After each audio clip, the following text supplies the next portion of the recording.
Bonjour à tous, j'espère que vous allez bien. Alors aujourd'hui on se retrouve dans un point lecture. Ça fait pas mal de temps que j'ai pas fait de point lecture, donc du coup là je vais vous présenter des livres qui datent maintenant. Je les ai lus il y a un bout de temps, mais c'est pas bien grave. L'important c'est que je sache si je les aimais ou pas. Je vais essayer d'être assez claire dans les résumés, assez concise, parce que comme je vous ai dit, ça fait un bout de temps. Entre temps j'ai lu d'autres bouquins, donc on verra ce que ça donne. En tout cas je vous laisse avec la suite. Alors tout d'abord, enfin il y est passé Intrépide, le tome 3 de la saga Thoughtless de S.C. Stephens, publié chez Hugo Roman dans leur collection New Romance. Alors, si vous me suivez depuis le début de cette saga, vous savez que je ne suis pas une grande fan de cette saga, notamment du personnage principal qui s'appelle Kira. Alors si vous voulez connaître le résumé du tout premier tome, je vous invite à rejoindre, à aller voir ma vidéo, ça doit être mon premier point lecture je crois, qui en parle. Alors, le premier tome ça n'a pas été un coup de cœur tout simplement parce que j'ai pas supporté le personnage principal, j'avais envie de la claquer, vraiment c'était une véritable catastrophe. Le second tome, j'avais un poil plus aimé, mais je le trouvais un peu répétitif par rapport au premier, donc voilà.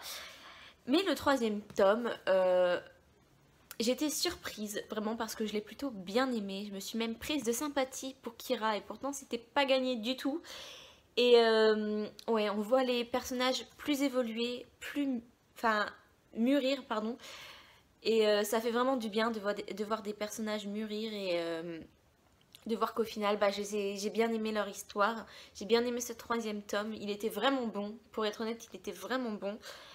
Après, est-ce que je vous recommande la saga juste pour le dernier tome qui était bon? Je ne pense pas. Moi-même, je vais pas garder cette saga. C'est rien que je la garde juste pour un tome que j'ai bien aimé. Et je suis sûre que je ne le relirai jamais. Donc je pense que je vais les... Enfin, je suis même sûre que je vais les revendre. Je pense dans une brocante, hein. Comme je les ai eu dans une brocante, je les revendrai dans une brocante ou je sais pas encore, je verrai bien. Voilà, avec ce livre. Ensuite, oui, il y est passé enfin le dernier tome de la saga McCorbin de Anne Bishop Cartivoire. Alors, McCorbin, si vous me suivez, vous savez très bien que c'est ma saga chouchou de l'année 2018. J'adore cette saga. C'est une c'est une saga Bitlit, pardon, chez Milady, dans leur collection Bitlit, du coup, voilà. Alors, j'ai adoré vraiment cette saga. C'était pour moi une très très bonne découverte. On suit Meg Corbin qui est une prophétesse de sang ou une Cassandra Sang. On peut utiliser les deux appellations. Une prophétesse de sang, c'est une personne qui, quand elle va se couper, elle va pouvoir entrevoir une partie de l'avenir suivant les questions qu'on va lui poser. Et ces personnes-là, comme elles sont instables psychologiquement, elles sont gardées en institut, sauf que l'institut dans lequel Meg Corbin est gardée se sert d'elle pour se faire de l'argent. Donc du coup, elle va aller se réfugier dans un enclos. Alors on est dans un univers où il y a un peu deux groupes, le groupe des humains et le groupe des autres. Le groupe des autres va être constitué des vampires, des loups-garous, tout ce qui est métamorphe et surnaturel.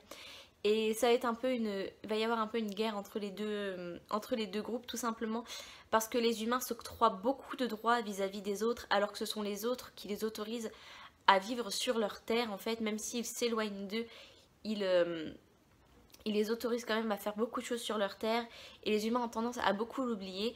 Meg Corbin, qui elle a été exploitée par les humains, décide de se réfugier dans l'enclos où se trouve Simon Wolfgard, qui est le chef de cet enclos, qui est un loup-garou et qui a envie un peu de la bouffer parce que c'est une humaine et que pour eux les humains c'est bon, voilà. Mais elle préfère se réfugier dans un enclos que chez les humains parce que les humains veulent sa peau, c'est le cas de le dire. Et du coup on va suivre leur histoire. Alors ce qui est dommage dans cette saga, c'est vraiment le seul point négatif, c'est que malheureusement je trouve que il y a une espèce de romance. Il y a une romance techniquement, mais elle met beaucoup trop de temps, beaucoup trop de temps à s'installer. Voilà, on capte des petits signaux de la part des deux personnages, mais c'est trop simplet, voilà. Après c'est pas une romance paranormale, hein. Il n'y a pas de scène de sexe ni rien et tout, ça ne se dit pas, mais Je trouve que la romance n'est pas assez mise en avant et c'est dommage parce qu'à la fin de ce tome-là, j'avais vraiment envie d'en savoir plus, vraiment. Mais après, pour les personnes qui sont pas accros aux romances, qui s'en fichent des romances ou quoi, c'est une très très très très bonne saga et je vous la recommande à 10 000%, vraiment. Donc voilà. Ensuite, j'ai lu Les filles bien ne tombent pas amoureuses des mauvais garçons de Emily Blaine. C'est édité chez Harlequin dans leur collection EH. Alors c'est une toute petite romance, mais qui est super super super bien. Donc on va suivre Abby Harper qui est chargée de presse ou agent, je sais plus trop. En gros, oui, si elle gère les célébrités, elle gère leur communiqué de presse et tout. Donc elle est agent, je crois, et elle s'occupe donc du coup des célébrités. Elle vit, je crois que c'est à Hollywood. Je ne sais plus, ça fait très longtemps que je l'ai lu, donc je crois qu'elle vit à Hollywood. Ah, j'ai un bug. Bah, elle vit dans une grande ville où il y a des célébrités un peu comme Hollywood. Et en gros, donc elle, sa carrière se passe très très bien. Et elle va être à charge de quelqu'un qui s'appelle Garrett McIntyre et qui lui est parti de cet univers en fait. C'est une célébrité qui a tout planté du jour au lendemain. C'était un acteur. Et en gros, le jour de la cérémonie des Oscars, il a un peu envoyé valser tout le monde. Il les a tous plantés là et le lendemain, il avait disparu de la circulation. On n'entendait plus parler de lui. Et bah, malheureusement, avant de tout planter, il avait tourné un film.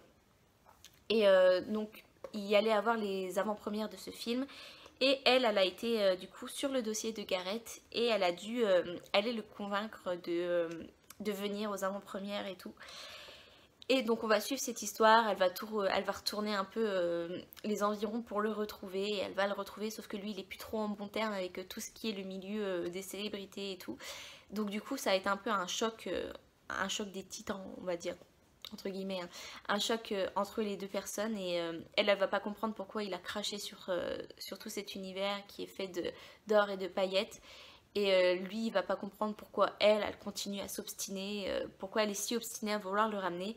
Et donc on va s'en suivre, du coup, on s'en doute, une petite romance, vu que c'est les deux persos principaux. Et, euh, et voilà, donc je vais pas vous en dire plus, je vous en ai déjà dit bien assez pour le petit livre que c'est. Et vraiment pour lire dehors quand il fait beau, sur le transat, devant la piscine, quoi que ce soit. C'est vraiment le top du top, c'est une romance très légère. Moi, revois bien la lire cet été, même si je l'ai déjà lu. Bon, même si j'ai pas de transat ni de piscine. Je la lirai quand même. Je sais pas. Je m'assierai par terre dehors. On s'en fout. Mais top, top, top. Et je vous la recommande vivement, vivement. Je suis obligée de répéter 30 000 fois ce que je dis, j'en peux plus. Bref. Je vous la recommande vivement. Ensuite, j'ai lu Un avion sans aile de Michel Bussy aux éditions Pocket. J'aime beaucoup les couvertures que Pocket fait pour Michel Bussy.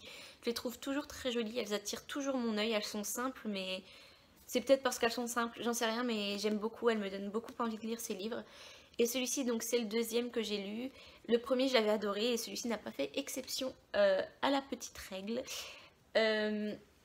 Alors là, on va suivre un peu un journal. En fait, on va suivre un espèce de journal. Un espèce de journal intime, un journal d'enquête de la part d'un détective qui s'appelle Crédule Grand-Duc, je crois. Oui, c'est Crédule Grand-Duc. Ne m'en voulez pas, c'est celui de tous ceux que je vous ai présentés que j'ai lu il y a plus longtemps. Donc, en gros, en 80, il y a eu un crash d'avion. Dans cet avion, il y avait deux bébés, deux petites filles, qui avaient le même âge à une semaine près, je crois. Et en gros, sur les deux bébés, on n'en retrouve qu'un en vie. Donc, deux familles vont se disputer le bébé à cette époque. Et une famille sur les deux va gagner. Mais malgré ça, l'autre famille qui, elle, a perdu, engage un détective privé pour qu'elle enquête jusqu'aux 18 ans de la petite fille. Bah, maintenant, c'est une femme, hein, enfin une jeune fille en tout cas. Et jusqu'à ses 18 ans pour savoir qui elle est, si elle appartient vraiment à la bonne famille ou si elle est tombée dans la mauvaise. Et pendant 18 ans, du coup, Crédule Grand-Duc va noter sur son carnet tout ce qu'il a fait pour savoir, pour découvrir. Et le jour de ses 18 ans, Émilie, elle s'appelle la petite fille. Émilie va recevoir le journal de ce détective et une fois qu'elle l'aura reçu, elle va le remettre à son frère, enfin son supposément frère du coup, vu qu'on ne sait pas si c'est son vrai frère ou pas. Elle va lui remettre et elle va disparaître. En fait, elle va partir, elle va dire qu'elle a une mission à faire à cause de ce journal et elle va disparaître. Donc du coup, on va suivre Marc qui va lire ce journal au compte-gouttes. Et du coup, c'est super intéressant parce que on lit des passages du journal et entre-temps, comme lui il s'arrête, on va le suivre dans sa réflexion et on va se faire notre propre réflexion, on va faire nos propres pronostics en fait. Et moi, je suis tombée complètement à côté de la plaque pour être honnête et le dénouement, je ne m'y attendais vraiment pas du tout. J'étais assez surprise et j'adore être surprise dans les livres et vraiment rien que pour ça, si ça vous intéresse de lire du Michel Bussy, je vous le recommande à 100%. Alors après, c'est un livre qui est sorti il y a pas mal de temps, donc ça se trouve j'arrive 20 ans après la guerre, ce qui ne m'étonnerait pas du tout. Mais voilà, si vous êtes curieux et que vous voulez vous essayer à du Michel Bussy, je vous le recommande grandement. Et puis bah si vous l'avez déjà lu, dites-moi en commentaire ce que vous en avez pensé, ça m'intéressera toujours. Voilà, j'en ai terminé avec cette vidéo, j'espère qu'elle vous aura plu. Alors, il y en a une autre qui va arriver parce que j'ai encore ceci à vous présenter parce que bah, comme je vous l'ai déjà dit, ça fait longtemps que j'ai pas fait de point de lecture, donc j'ai encore pas mal de bouquins à vous présenter. Donc là je vous ai fait la moitié dans cette vidéo, il y aura la moitié dans la prochaine. Donc je pense qu'elles sortiront pas avec beaucoup d'intervalles les deux, en sachant que comme j'ai commencé ma pile à lire du Spring Flower Challenge, et bah va falloir que je me mette dedans, que je sois régulière pour pouvoir vous présenter tout ça au fur et à mesure. Et voilà, donc dites-moi en commentaire vous si vous avez déjà lu ces livres, s'il y a des livres que vous avez lus et que vous me recommanderiez, moi ça m'intéresse toujours, je note. Tout ce que je peux noter comme recommandation, je le note. Donc, je vous mets en barre d'infos mon lien Instagram pour que vous puissiez voir où j'en suis dans mon Spring Flower Challenge édition 2019. Si vous voulez en savoir plus, j'ai mis... je vais essayer, si j'oublie pas parce que j'oublie toujours en vrai, je vais me mettre une croix sur la main. Je vais essayer de vous mettre la vidéo qui est en rapport avec le Spring Flower Challenge où je présente ma pile à lire du Spring Flower Challenge. Et voilà, et puis je vais aussi vous mettre mon compte Livre Addict pour que vous puissiez suivre au fur et à mesure mes lectures. Et voilà. Donc en tout cas, j'espère encore une fois que ça vous a plu. N'hésitez pas à vous abonner à ma chaîne et à aimer ma vidéo si c'est le cas. Et je vous retrouve à bientôt dans ma prochaine vidéo. Ciao!